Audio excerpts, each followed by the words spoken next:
Breaking news చూస్తున్నాం. MLC ఎంపికపైన అధికార Congress party దృష్టిని సారించినట్టు తెలుస్తోంది. నవంబర్లో ఖాళీ కానున్నటువంటి 3 గవర్నర్ కోటా స్థానాలు, వచ్చే ఏడాది మార్చిలో జరిగేటువంటి 2 గ్రాడ్యుయేట్ నియోజకవర్గాలకు అభ్యర్థుల ఎంపికపైన కూడా కసరత్తులు ప్రారంభించినట్టుగా తెలుస్తోంది. ఇటీవల ఢిల్లీలో జరిగినటువంటి టీపీసీసీ సమన్వయ కమిటీ సమావేశంలో కూడా ఆయా స్థానాల్లో అభ్యర్థులు మరి దాంతోపాటు అనుసరించాల్సినటువంటి వ్యూహాలపైన కూడా ప్రాథమికంగా చర్చించినట్టు తెలుస్తోంది. అసెంబ్లీ ఎన్నికలకు 2 ఏళ్ల కంటే తక్కువ సమయం ఉండగా మరి వచ్చే మార్చిలో జరిగేటువంటి గ్రాడ్యుయేట్ ఎమ్మెల్సీ ఎన్నికల్లో గెలిపే ధ్యేయంగా అయితే పనిచేయాలని చెప్పేసి నిర్ణయించారు. మరి అందులో భాగంగానే మరి ఆయా స్థానాల యొక్క అభ్యర్థిత్వాలపైన వ్యూహాత్మకంగా అయితే వ్యవహరించేటువంటి అవకాశాలు కనిపిస్తూ ఉన్నాయి.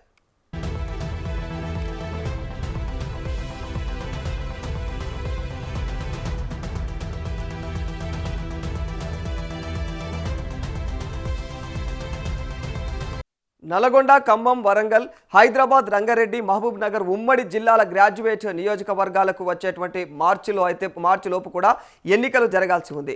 మరి ప్రస్తుతం ఈ పట్టభద్రుల స్థానాల నుంచి ప్రాతినిధ్యం వహిస్తున్నటువంటి వాణిదేవి ఇక తీన్మార్ మల్లన్న పదవీ కాలం కూడా ముగియనున్నటువంటి నేపథ్యంలో ఈ ఏడాది నవంబర్లోనే ఓటరు నమోదు నోటిఫికేషన్ వస్తుందని చెప్పేసి రాజకీయ వర్గాలు అంచనా వేస్తున్నాయి.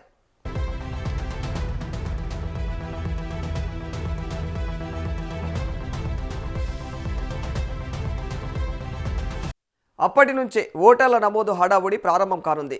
మరి ఈ నేపథ్యంలో ఈ 2 స్థానాలకు ఇక మరి 10 మందికి పైగా ఆశావాహులైతే టికెట్ కోసం ప్రయత్నాలు చేస్తున్నట్టుగా తెలుస్తోంది.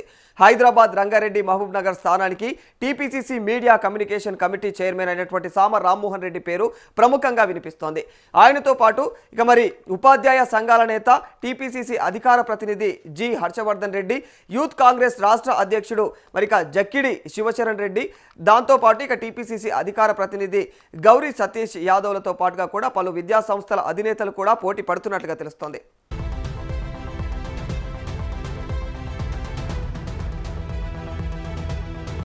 ఇక నల్గొండ, ఖమ్మం, వరంగల్ స్థానం నుంచి తెలంగాణ ఇక మరి dairy development corporation chairman Gutta Amit Reddy పేరు అయితే ప్రముఖంగా వినిపిస్తోంది. ఆయనతో పాటు ఖమ్మం జిల్లా యువనేత అయినటువంటి డాక్టర్ జి లోకేష్ యాదవ్, ఇక వరంగల్ జిల్లాకు చెందినటువంటి దొమ్మాటి సాంబయ్య, ఇక మరి దాంతోపాటు నమిండ్ల శ్రీనివాసు, ఇంకా కాశీరామ్ నాయక్, ఇక నల్గొండ నుంచి అయితే ఇక చెనగాని దయాకర్ కూడా మరి టికెట్ కోసం ఆశిస్తున్నట్లుగా అయితే క్లియర్గా తెలుస్తూ ఉంది. మరి వీరిలో ఎవరిని ఎంపిక చేయాలన్న దానిపైన అయితే త్వరలోనే మరి పూర్తి స్థాయి కసరత్తు ప్రారంభమవుతుందని చెప్పేసి టీపీసీసీ వర్గాలు చెప్తా ఉన్నాయి.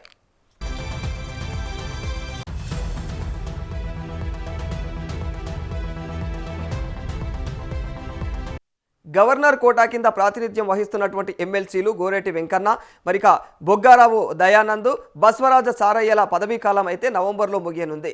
మరి ఎస్సీ, ఓసీ, బీసీ సామాజిక వర్గాలకు చెందినటువంటి 3 పదవీ విరమణలతో ఖాళీ కానున్నటువంటి స్థానాలకు అభ్యర్థుల ఎంపికలో సామాజిక న్యాయాన్ని పాటించాలని కూడా అధిష్టానం భావిస్తున్నట్లు తెలుస్తోంది. ఇందులో 2 స్థానాలు బీసీలకు, 1 ఎస్సీలకు ఇవ్వాలనేది ఆ పార్టీ నేతల ఆలోచనగా అయితే కనిపిస్తూ ఉంది. అయితే కాంగ్రెస్ అధికారంలోకి వచ్చిన తర్వాత గౌడ, ముస్లిం, మాల, వెలమ, లంబాడి, ఇక ఎంబీసీ అనేటువంటి సామాజిక వర్గాలకు ఎమ్మెల్సీలుగా అవకాశం ఇచ్చింది.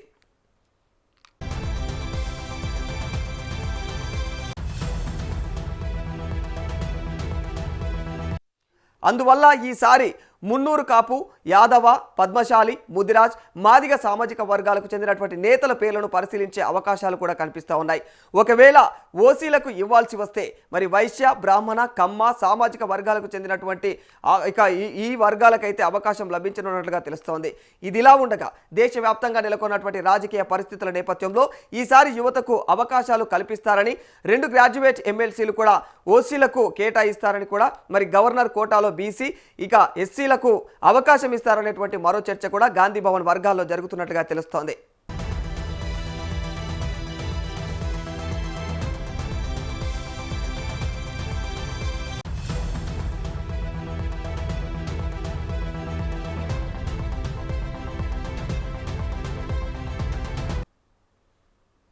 రైట్, మరి ఇదే అంశానికి సంబంధించి మరింత సమాచారం మా ప్రతినిధి బబిత అందజేస్తారు. బబిత, ప్రస్తుతం ఉన్నటువంటి సిచ్యువేషన్లో ఎమ్మెల్సీ ఎలక్షన్స్కు ముందుగానే ప్రభుత్వం అయితే కసరత్తులు చేస్తూ ఉన్నట్టు తెలుస్తూ ఉంది. ఇక అందులో భాగంగా అభ్యర్థుల ఎంపిక కోసం మరి ప్రస్తుతం అయితే కీలకంగా ప్రయత్నాలు చేస్తూ ఉన్నట్టు తెలుస్తుంది. అసలు ఇందులో దానికి సంబంధించినటువంటి అప్డేట్స్ ఏంటి, ఎవరెవరి కోసం ప్రభుత్వం ఎవరిని డిసైడ్ అవుతుంది దీనికి సంబంధించినటువంటి అంశంలో? ఎస్ రాధాకృష్ణ, రాష్ట్రంలో అయితే మరోసారి ఎన్నికల భేరీ మోగనుందనే చెప్పుకోవచ్చు. అంటే రెండు పట్టభద్రుల ఎమ్మెల్సీ స్థానాలకు ఆ, వచ్చే ఏడాది మార్చ్ లో ఎన్నికలు జరగనున్నాయి. అయితే హైదరాబాద్, రంగారెడ్డి, మహబూబ్ నగర్, వరంగల్, ఖమ్మం, నల్గొండ పట్టభద్రుల ఎమ్మెల్సీ స్థానాలకైతే ఎన్నికలు జరగనుండడంతో ప్రధాన పార్టీలు అయితే ఇప్పటి నుంచే ఆ, రంగం సిద్ధం చేస్తున్నాయనే చెప్పుకోవచ్చు. అభ్యర్థుల ఎంపికకు కసరత్తు కూడా మొదలు పెట్టారనే చెప్పొచ్చు. అంటే రాష్ట్రంలో ఉన్న మొత్తం పట్టభద్రుల్లో ఆ మూడింట రెండు ఆ, రెండొంతులకు పైగా ఈ శాసన మండలి నియోజకవర్గాల్లోనే ఉన్నారు. అయితే దీంతో రెండు పట్టభద్రుల ఎమ్మెల్సీ ఎన్నికలను ప్రధాన పార్టీలు చాలా సీరియస్ గా తీసుకున్నాయి.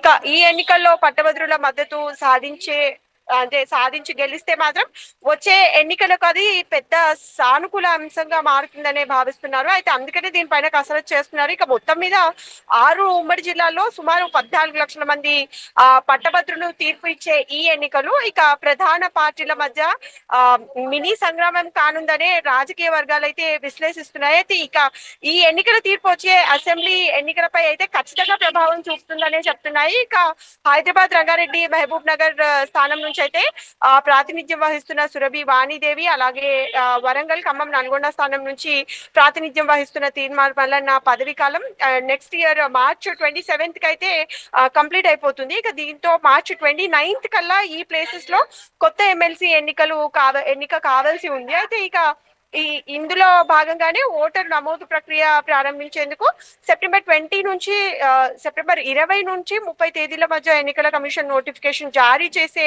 అవకాశం ఉందంటున్నారు. ఇక అక్టోబర్ అక్టోబర్ డిసెంబర్ 31 వరకు నమోదు ప్రక్రియ కొనసాగించి జనవరిలో ఏవైనా అప్లికేషన్స్ ఉన్నా సవరణ ప్రక్రియ చేపట్టొచ్చని పేర్కొంటున్నారు. ఇక దీని తర్వాత ఫిబ్రవరి లాస్ట్ వీక్ లేదా మార్చ్ ఫస్ట్ వీక్ లో నోటిఫికేషన్స్ జారీ చేయొచ్చు అని కూడా చెప్తున్నారు.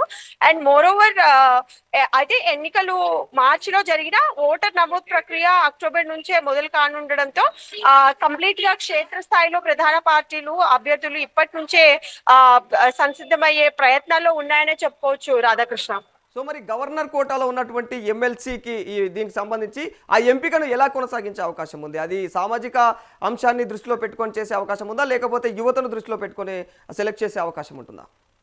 డెఫినెట్ గా యువతని దృష్టిలో పెట్టుకునే చేస్తారు రాధాకృష్ణ. అండ్ ప్రతిపక్షాలతో పోలిస్తే కూడా అధికార కాంగ్రెస్ పార్టీలో అభ్యర్థిత్వం కోసం చాలా తీవ్ర పోటీ నెలకొందని చెప్పొచ్చు. అంటే ప్రస్తుతం రాష్ట్రంలో అధికారంలో ఉండటం ఆ పార్టీకి అయితే ప్రధాన పాజిటివ్ అంశంగానే మారింది. అయితే అలాగే రాష్ట్రంలో రేవంత్ రెడ్డి ప్రభుత్వం ఏర్పడిన తర్వాత కూడా 60,000కు పైగా ప్రభుత్వ ఉద్యోగాలను భర్తీ చేయడం, మరో 30,000 ఉద్యోగాలకు కూడా నోటిఫికేషన్స్ రిలీజ్ చేయడం ప్రక్రియ కొనసాగుతుండడంతో ఎవరైతే పట్టభద్రుల్లో ప్రభుత్వం పట్ల సానుకూలత నెలకొని ఉందని అండ్ అలాగే కాంగ్రెస్ వర్గాలు కూడా చెప్తున్నాయి. దీనికి సంబంధించి ఇక మరోవైపు ప్రతి నెల 1వ తారీఖున వేతనాలు పడుతుండడంతో ఉద్యోగ వర్గాల్లో కూడా గవర్నమెంట్ పట్ల అయితే చాలా పాజిటివిటీ ఉందని అంటున్నారు. ఇక ఇందులో భాగంగానే ఉద్యోగులు, పట్టభద్రులు ఈ రెండు ఎన్నికల్లోనూ కాంగ్రెస్ అభ్యర్థులకే మద్దతుగా నిలుస్తారని కూడా ఆ పార్టీ వర్గాలు అయితే విశ్లేషిస్తున్నాయి. ఇక అన్ని పాజిటివ్స్ కనిపిస్తున్నాయి కాబట్టి ఇక ఈ రెండు స్థానాలకు కూడా అభ్యర్థిత్వం కోసం పోటీ తీవ్రంగా ఉందనే చెప్పుకోవచ్చు రాధాకృష్ణ. మరి ఈ రెండు స్థానాల్లో ప్రస్తుతం అయితే కాంగ్రెస్ ది హవా కనిపిస్తా ఉన్నప్పటికీ కూడా ప్రధాన ప్రతిపక్షంగా మరి బీఆర్ఎస్, బీజేపీ ఎక్కువగా కనిపిస్తోంది బబిత. డెఫినెట్ గా ఉంటుంది. అంటే హైదరాబాద్, రంగారెడ్డి, మహబూబ్ నగర్ స్థానం నుంచి కూడా అభ్యర్థిత్వం కోసం ప్రధానంగా టీపీసీసీ మీడియా కమిటీ చైర్మన్ సామ రామ్మోహన్ రెడ్డి, అలాగే తెలంగాణ పిఆర్టీయు వ్యవస్థాపక అధ్యక్షుడు, టీపీసీసీ అధికార ప్రతినిధి హర్షవర్ధన్ రెడ్డి, అలాగే రాష్ట్ర యువజన కాంగ్రెస్ మాజీ అధ్యక్షుడు శివసేన రెడ్డి, ఇక పార్టీ నేత గౌరీ సతీష్, ఇంకా చాలా మంది అయితే పోటీ పడుతున్నారని చెప్పుకోవచ్చు. ఇక వరంగల్, ఖమ్మం, నల్గొండ నుంచి కూడా టూరిజం కార్పొరేషన్ మాజీ చైర్మన్ పటేల్ రమేష్ రెడ్డి, ఇక విజయడారి మాజీ చైర్మన్ గుత్తా సుఖేందర్ రెడ్డి కొడుకు గుత్తా అమిత్ రెడ్డి కూడా ఈ పోటీలో ఉన్నారని చెప్పుకోవచ్చు. ఇక గతం అసెంబ్లీ ఎన్నికల్లో స్టేషన్ ఘన్పూర్ లో కాంగ్రెస్ నుంచి పోటీ చేసిన ఇందిరా, ఇక ఓయూ జేఏసీ నేత లోకేష్ యాదవ్ కూడా తమ వంతు ప్రయత్నాలు చేసుకుంటున్నారు. ఇక అభ్యర్థుల ఎంపికకు త్వరలోనే కమిటీలు వేసి కసరత్తు ముమ్మరం చేసే పనిలో అయితే పార్టీ నాయకత్వం ఉన్నట్లే చెప్తున్నారు. ఇక ఏదేమైనా కూడా సిట్టింగ్ స్థానం అయిన ఆ వరంగల్, ఖమ్మం, నల్గొండ స్థానాన్ని నిలబెట్టుకోవడంతో పాటు హైదరాబాద్, రంగారెడ్డి, మహబూబ్ నగర్ స్థానాన్ని దక్కించుకోవాలన్న పట్టుదలతో అయితే అధికార పార్టీ ఉందనే చెప్పుకోవచ్చు. అలాగే బీఆర్ఎస్ నుంచి అయితే ఇప్పటి వరకు గట్టి పోటీ ఏదైతే ఉంది అని చెప్పుకోవడానికి కూడా ఏం లేదు. ఎందుకంటే హైదరాబాద్, రంగారెడ్డి, మహబూబ్ నగర్ పట్టభద్రుల ఎమ్మెల్సీ స్థానం అయితే సీటింగ్ సీట్ అనే విషయం అయితే తెలిసిందే బీఆర్ఎస్ కి. అయితే ఇక్కడి సిట్టింగ్ ఎమ్మెల్సీ వాణిదేవి వచ్చే ఎన్నికల్లో పోటీకి దూరంగా ఉండాలని నిర్ణయించుకున్నట్టు తెలుస్తోంది. ఇక దీంతో ఈ సీట్ ని నిలబెట్టుకునేందుకు ఆ పార్టీ నాయకత్వం ఇప్పటి నుంచే కసరత్తు ముమ్మరం చేసిందనే చెప్పాలి గట్టిగా. ఇక ఈ ప్లేస్ నుంచి ఐఆర్ఎస్ అధికారి ఒకరిని బీఆర్ఎస్ తరఫున పోటీకి దించే ఆలోచన చేస్తున్నట్టు కూడా రీసెంట్ గా మహబూబ్ నగర్ లో జరిగిన ఒక పార్టీ మీటింగ్ లో అయితే వర్కింగ్ ప్రెసిడెంట్ కేటీఆర్ మాట్లాడినట్టు అయితే తెలుస్తోంది దీనిపైన. అలాగే శాప్ మాజీ చైర్మన్ వెంకటేశ్వర్ రెడ్డి, ఇక పార్టీ సీనియర్ నేత ఆంజనేయ గౌడ్ కూడా ఉన్నారు దీంట్లో. వీళ్ళ పేర్లు కూడా వినిపిస్తున్నాయి. ఇక వరంగల్, ఖమ్మం, నల్గొండ స్థానం నుంచి అయితే గతంలో పోటీ చేసిన ఏనుగుల రాకేష్ రెడ్డినే మళ్ళీ రంగంలోకి దించాలా లేక కొత్త వ్యక్తిని ఎవరినైనా దించుతారా అనే దానిపై కూడా చాలా కన్ఫ్యూజన్ అయితే ఉంది అనే చెప్పుకోవచ్చు. ఇక మరోవైపు వికలాంగుల కార్పొరేషన్ మాజీ చైర్మన్ వాసుదేవ్ రెడ్డి పేరు కూడా వినిపిస్తుంది. ఇక 2023 నుంచి అయితే వరుస ఎన్నికల ఓటమి పాలు వస్తుంది కాబట్టి బీఆర్ఎస్ ఇక ఈ రెండు పట్టభద్రుల ఎమ్మెల్సీ ఎన్నికలు కీలకంగా మారాయని చెప్పుకోవాలి వాళ్ళకి. ముఖ్యంగా వచ్చే ఎన్నికల్లో మాత్రం ప్రధాన ప్రత్యర్థిగా కొనసాగేందుకు రెండు చోట్ల గట్టి పోటీ ఇవ్వక తప్పదనే అభిప్రాయం కూడా పార్టీ వర్గాల్లో వ్యక్తమవుతోంది. Radhakrishna. Right, thank you Babita.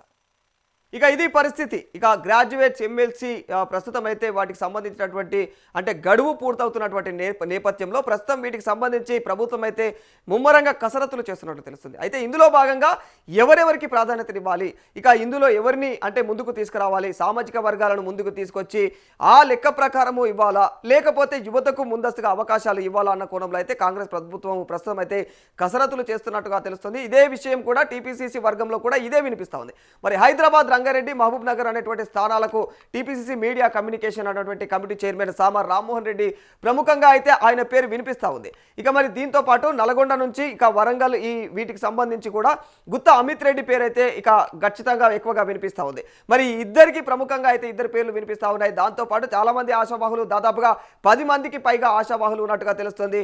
Nalgonda, Khammam, Warangal స్థానాల నుంచి అయితే తెలంగాణ ఇక మరి డైరీ డెవలప్మెంట్ అనేటువంటి కార్పొరేషన్ చైర్మన్ గుత్తా అమిత్ రెడ్డి పేరు ప్రముఖంగా వినిపిస్తూ ఉంది. మరి ఇలాంటి విషయాలలో ఇప్పటికే అయితే చాలా క్లియర్గా ప్రభుత్వం అడుగులు వేస్తున్నట్టుగా తెలుస్తుంది. చాలా కీలకంగా ఇలాంటి విషయాలను ఆలోచించి ఆచితూచి అడుగులు వేస్తున్నట్టుగా తెలుస్తుంది. మొత్తానికి ఈ వ్యవహారంలో మరి ప్రధాన ప్రతిపక్షాలుగా బీజేపీ ఉంటుందా, బీఆర్ఎస్ ఉంటుందా అన్నది కూడా సర్వత్రా ఆసక్తికరంగానే నెలకొంది.